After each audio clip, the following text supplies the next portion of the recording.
Je suis professeur de marketing à Esquema Business School qui est basé en France, aux États-Unis, en Chine et au Brésil. Je suis aussi consultant pour l'industrie du luxe et de l'innovation. Je viens de coécrire avec Laurent Lécan un ouvrage qui s'appelle Independent Luxury. Nous avons fait des tours du monde pour identifier les entreprises innovantes dans le secteur du luxe. Le luxe n'est pas qu'un prix. Ce n'est pas non plus un vernis factice, une posture, le luxe est bien plus que cela, et donc pleinement concerné par les innovations d'aujourd'hui et de demain.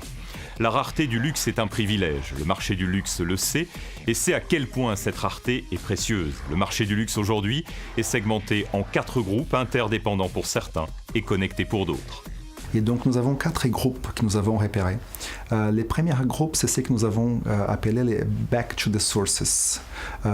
Et donc c'est un groupe qui sont des entreprises qui sont en train de revenir aux fondamentaux du luxe, aux notions de rareté, aux notions du temps, aux notions d'apprécier des choses belles comme on les faisait il y a peut-être 50 ans, 100 ans. La technologie, elle a un rôle là. Parce que la technologie, elle vient en tant que support pour ces procédures-là. Même si le luxe, il est en apparence classique, elle a un moteur pour supporter toutes ces activités-là. Donc ça, c'est le premier groupe.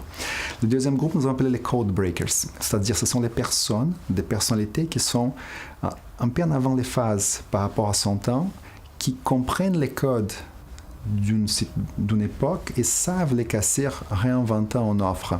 Dans la mode, c'est des personnes historiquement comme Martin Margiela, comme Yohji Yamamoto, et c'est aujourd'hui dans l'industrie horlogère, par exemple, une entreprise comme IT, qui fait les premières horloges qui intègrent des fluides au sein d'une montre, ce qui est antinomique par rapport à la montre.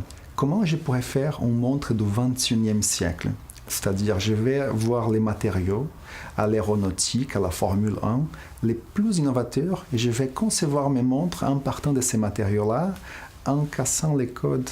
Pourquoi la montre, elle ne pourrait pas intégrer des fluides mécaniques à l'intérieur? C'est-à-dire, comment on pourrait marier un environnement hermétique scellé qui est en montre, qui surtout déteste l'humidité, pour faire que ça soit un peu un moteur dans cette montre-là. Et ils ont réussi, avec beaucoup de recherches, avec beaucoup de R&D, d'arriver à faire donc, cette première montre qui intégrait ces fluides à l'intérieur, donc avec un environnement tout à fait scellé. Mais ils avaient un défi. Ils disent, on est vraiment en rupture ici. C'est-à-dire, on propose des choses de vraiment différentes. Donc, on va garder un look assez classique pour la montre. Même si elle a cette innovation à l'intérieur, il faut l'innovation se fasse peu à peu pour que les gens s'habituent. Et donc ça, c'était la Hit 1. Après, ils ont fait la Hit 2 qui a un look assez classique. Finalement, dans la Hit 3, c'est la dernière, qui a été présentée à Bâle il y a quelques semaines. Là, ils ont dit, on change les codes de qu'est-ce que c'est la montre. On change ses formats, donc on réinvente la montre. Donc au cœur et dans les visuels, c'est une nouvelle proposition pour casser les codes de ce qui est la montre. Le troisième groupe qu'on a appelé les Eagle in the Aquarium, c'est toutes les entreprises dans la constellation des valeurs du luxe qui rentrent parce qu'il y a des nouvelles technos, de nouvelles opportunités, et notamment les digitales, là, un rôle majeur. Un exemple que nous citons dans l'ouvrage, c'est l'exemple d'une entreprise anglaise, Olition, qui est aujourd'hui un des principaux acteurs au monde sur les hologrammes en 3D et qui fait des défilés des modes, qui fait des essais virtuels pour des marques, parce que c'était des ingénieurs à la base, mais qui, parce qu'ils avaient une techno différenciatrice, ont réussi à rentrer dans cet univers-là. Aujourd'hui, sont en référence. Le quatrième groupe, finalement, c'est ce que nous appelons les Game Changers. C'est toutes les entreprises qui, parce qu'elles ont compris à la fois comment on casse les codes d'une offre, mais aussi comment elles créent un nouveau business model, un nouvel modèle d'affaires, elles ont réussi à imposer leur marque. Une entreprise qui fait ça depuis 40 ans, c'est Comme des Garçons, avec la créatrice Rei Kawakubo. C'est un exemple classique, ceux qui ont inventé les concepts des guerrilla stores, les stores pop-up qu'aujourd'hui on voit partout, ceux qui ont créé ça il y a plus de 10 ans.